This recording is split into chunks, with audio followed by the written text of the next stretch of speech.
Vazn bepushtlikka ta'sir qiladimi? Albatta, vazn masalasida gapirsak juda ham ko'p ayollarning ko'ngliga tegib qoladi. Menda semizlik, endi homiladorlik bo'lmaydi deb o'ylamaydi. Yo'q, bu faqat semizlikka bog'liq emas. Agar vazn juda ham kam bo'lsa, organizm defitsit bo'ladi va homiladorlik qiyin bo'lishidan tashqari homila tushishi juda ham ko'p uchraydi. Ya'ni qisqacha qilib aytganimda, vazn juda ham kam bo'lishi yoki vazn juda ham ko'p bo'lishi bu bepushtlikka olib keladi. Vaznda muammo bo'lsa, defitsit bo'lsa, tuxumdonlar faoliyati yaxshi bo'lmaydi. Ovulyatsiya bo'lishida muammo bo'lishi mumkin yoki nekatsionniy ovulyatsiya bo'ladi va bepushtlik kelib chiqadi. Bachadon naylarining o'tkazuvchanligini qanday tekshirish kerak? Eng optimal usullardan biri bu GSK. Rengen kontrast moddani bachadon bo'shlig'iga jo'natamiz. Va bu usulni afzallik taraflari nafaqat bachadon naylari o'tkazuvchanligi ko'riladi.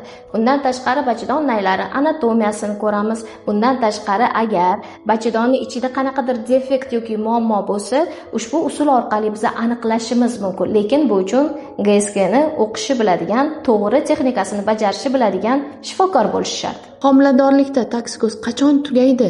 Homiladorlikda toksikoz tugashi yo'ldosh hosil bo'lishi bilan hamda organizmda HGC gormoni pasayishi bilan juda ham bog'liq.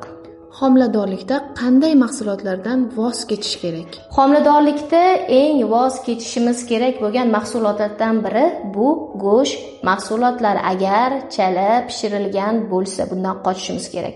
Bundan tashqari, yaxshi qaynatilmagan tuxum mahsulotlari hamda sut mahsulotlaridan juda ham ehtiyot bo'lishimiz shart.